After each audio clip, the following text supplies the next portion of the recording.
کسی زمین یا جگہ کے نشان کو مٹانے والے انسان پر اللہ کی لعنت ہو۔ مثال کے طور پر آپ کا کھیت ہے اور آپ کے کھیت کے بغل میں آپ کے پڑوسی کا کھیت ہے، اب آپ کیا کر رہے ہیں؟ باؤنڈری کو مٹا رہے ہیں، اس لیے تاکہ 2-4 میٹر 2-4 قدم آپ بیمانی کر لیں، زمین ہڑپ لے، تو زمین کے نشان کو مٹانے والے انسان پر اللہ کی لعنت۔ دلیل کیا ہے؟ دلیل بخاری شریف کی حدیث۔ حضرت علی سے کسی نے کہا، اے علی، اللہ کے پیارے نبی نے آپ کو جو رات کی باتیں بتائی ہیں وہ ہم کو بتا دیجئے۔ اے علی، اللہ کے پیارے نبی نے آپ کو جو رات کی باتیں بتائی ہیں وہ ہم کو بتا دیجئے۔ حضرت علی ناراض ہو گئے، کہنے لگے اللہ کے نبی نے مجھے کوئی ایسی باتیں نہیں بتائی جو اور لوگوں کو نہ بتائی ہو۔ ہاں، ایک مرتبہ اللہ کے نبی نے مجھے 4 باتیں بتائی تھی، ہو سکتا یہ باتیں کسی اور کو نہ بتائی ہو۔ نمبر 1، لعن اللہ من لعن والدہ، اللہ کی لعنت اس انسان کے اوپر جو اپنے باپ کو برا بھلا کہ اپنے باپ کو گالی دے، اس انسان کے اوپر اللہ کی لعنت۔ کوئی باپ کے اوپر بھی لعنت کرتا؟ ہاں، آپ نے کسی کے باپ کو برا بھلا کہا، پھر اس نے آپ کے باپ کو برا بھلا کہا، تو یہ لعنت ہے۔ اور کچھ بدنصیب ایسے ہوتی جو ڈائریکٹ اپنی ماں کو اپنے باپ کو گالی دیتی ہیں، ان کو برا بھلا کہتی ہیں، ان کے ساتھ بدتمیزی کرتے ہیں۔ نہیں میرے بھائیو، اگر ماں باپ غلط کرے، اگر ماں باپ ظلم کرے، پھر بھی ان کا عمل اللہ کے حوالے کرتے، کیونکہ اللہ تبارک و تعالیٰ نے انہیں تمہاری پیدائش کا ذریعہ بنایا ہے، کیونکہ اللہ تبارک و تعالیٰ نے انہیں تمہارے پیدائش کا ذریعہ بنایا ہے۔ تمہاری ماں نہ ہوتی، تمہارے باپ نہ ہوتے، تم دنیا کے اندر نہیں آ سکتے تھی۔ اس نے 9 مہینے پیٹ میں رکھا اور باپ نے خون پسینہ ایک کیا، تب جا کر تم کسی لائق بنی۔ تو اگر ماں باپ مل جائے بڑھاپے کی عمر میں، ان کی خدمت کرو، ان کی قدر کرو، ان کی عزت کرو۔ اللہ تبارک و تعالیٰ قرآن میں فرماتا ہے، اما یبلغن عندک الکبر احدہما او کلاہما فلا تقل لہما اف ولا تنہرہما وقل لہما قولا کریما۔ تمہارے والدین میں سے ایک یا دونوں بڑھاپے کی عمر میں مل جائے تو قرآن کہتا ہے، قل فلا تقل لہما اف، تم ان کو اف بھی نہ کہو، ولا تنہرہما، ان کو ڈانٹنا نہیں، وقل لہما قولا کریما، جب بھی ان کے ساتھ بات کرو تو ادب کے ساتھ بات کرو، سمان کے ساتھ بات کرو، رسپیکٹ کے ساتھ بات کرو۔ تو ماں باپ بڑھاپے کی عمر میں مل جائے تو ان کی خدمت کرو، ان کی قدر کرو، ان کی عزت کرو۔ اور نمبر 2، وَلَعْنَ اللَّهُ مَنْ ذَبَحَ لِغَيْرِ اللَّهِ، اور دوسری چیز وَلَعْنَ اللَّهُ مَنْ ذَبَحَ لِغَيْرِ اللَّهِ، اور اللہ کی لعنت اس انسان کے اوپر کہ غیر اللہ کے نام پر جانور کو ذبح کرتا ہے۔ کوئی خواجہ صاحب کے نام سے بکرا کاٹ رہا ہے، کوئی اجمیر کے نام سے بکرا کاٹ رہا ہے، کوئی شیخ عبد القادر جیلانی کے نام سے بکرا کاٹا جا رہا ہے، کوئی پیروں کے نام سے بکرا کاٹ رہا ہے۔ نہیں میرے بھائیوں، غیر اللہ کے نام پر ذبح کو جانور کرنا، غیر اللہ کے نام پر جانور کو ذبح کرنا یہ حرام ہے۔ نہیں میرے بھائیوں، جس طریقے سے اللہ کے علاوہ سجدہ کرنا کسی اور کے لیے جائز نہیں، جس طریقے سے اللہ کے علاوہ دعا مانگنا کسی اور کے لیے جائز نہیں، جس طریقے سے اللہ کے علاوہ نماز پڑھنا کسی کے لیے جائز نہیں، کسی اور کے لیے جائز نہیں، جس طریقے سے اللہ کے علاوہ کسی اور کے سامنے ہاتھ پھیلانا جائز نہیں، اسی طریقے سے قربانی کے جانور کو ذبح کرنا بھی اللہ کے علاوہ کسی اور کے لیے جائز نہیں۔ اور تیسری چیز، وَلَعْنَ اللَّهُ مَنْ آوَى مُحْدِثًا، لَعْنَ اللَّهُ مَنْ آوَى مُحْدِثًا، اور اللہ کی لعنت اس انسان کے اوپر جو کسی بدعتی کو پناہ دے،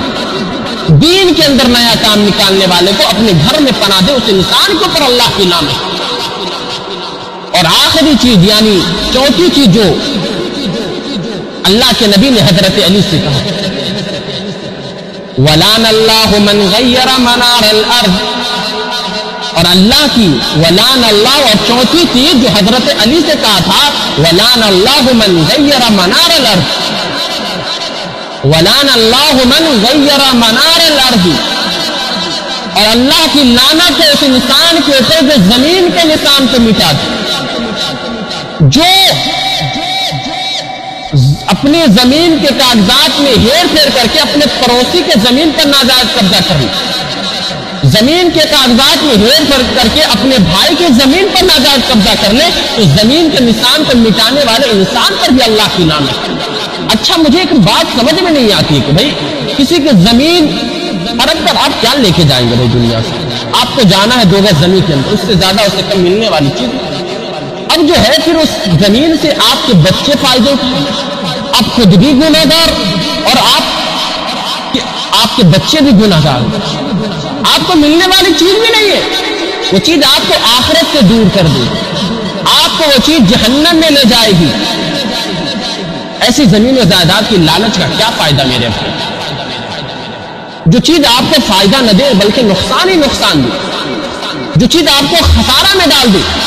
جو چیز آپ کو اللہ سے دور کر دے، جو چیز آپ کو جنت سے دور کر دے، ایسی چیز کا ایسی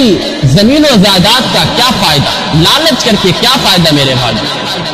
تو اللہ کے واسطے کسی کی زمین و جائیداد ناجائز طریقے سے مت ہڑپو، قبضہ مت کرو ناجائز طریقے سے کسی کی زمین و جائیداد۔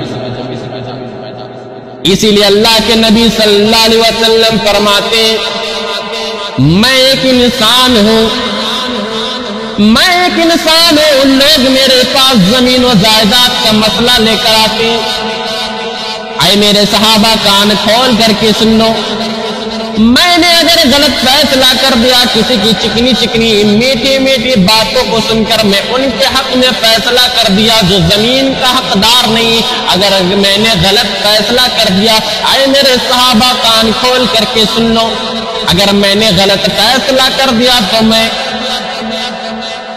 ان کو زمین کا ٹکڑا نہیں دے رہا ہوں بلکہ جہنم کی آگ کا ٹکڑا دے رہا ہوں، اس لیے وہ زمین لینے والا بھی کان کھول کر کے سن،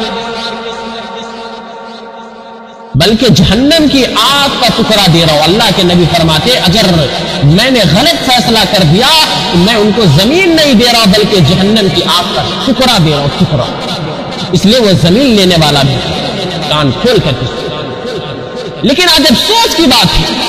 عدالتوں میں کچہری میں سب سے زیادہ اگر کیس ملے گا تو مسلمانوں کا کیس ملے گا، کوئی بھائی کی زمین پر قبضہ کر کے بیٹھا ہے، کوئی بیٹا کا حق مار کر کے بیٹھا ہے، کوئی بیٹی کا حق مار کر کے بیٹھا ہے، کوئی بھائی کی زمین پر ناجائز قبضہ کر کے بیٹھا ہے، کوئی پڑوسی کے زمین کا کوئی پڑوسی کے زمین پر ناجائز قبضہ کر کے بیٹھا ہے، کوئی پڑوسی کا حق مار کر کے بیٹھا ہے۔ میرے بھائیو اللہ کے واسطے ایسا مت کرو، کسی کی زمین و جائیداد ناجائز طریقے سے مت ہڑپو میرے بھائیو۔ آج مسلمانوں کے اندر سب سے بڑی خرابی یہی ہے، آج مسلمانوں کے اندر لالچ بھری ہے، لالچ، مسلمانوں کے اندر لالچ بہت زیادہ ہے میرے بھائی۔ اللہ کے واسطے کسی کی زمین و جائیداد ناجائز طریقے سے منزل سے آگے بڑھ کر منزل تلاش کر، منزل سے آگے بڑھ کر منزل تلاش کر، مل جائے تجھ کو دریا تو سمندر تلاش کر، ہر شیشہ ٹوٹ جاتا ہے پتھر کے چوٹ سے، پتھر ہی ٹوٹ جائے وہ شیشہ تلاش کر، ایمان تیرا لٹ گیا رہزن کے ہاتھوں سے، ایمان تیرا بچا ہے وہ رہبر تلاش کر، ہر شخص جل رہا ہے عداوت کی آگ میں، ہر شخص جل رہا ہے عداوت کی آگ میں، اس آگ کو بجھا دے وہ پانی تلاش کر، قاتل ہی بن چکا ہے منصف ہمارا، اب قاتل کو قتل کر ڈالے وہ قاتل تلاش کر، ہو کے سوار اونٹ پہ آقا کے غلام، ہو کے سوار اونٹ پہ آقا کے غلام، پیدل ہی خود چلے وہ آقا تلاش کر، پیدل ہی خود چلے وہ آقا تلاش کر، منزل سے آگے بڑھ کر منزل تلاش کر، مل جائے تجھ کو دریا سے سمندر تلاش کر۔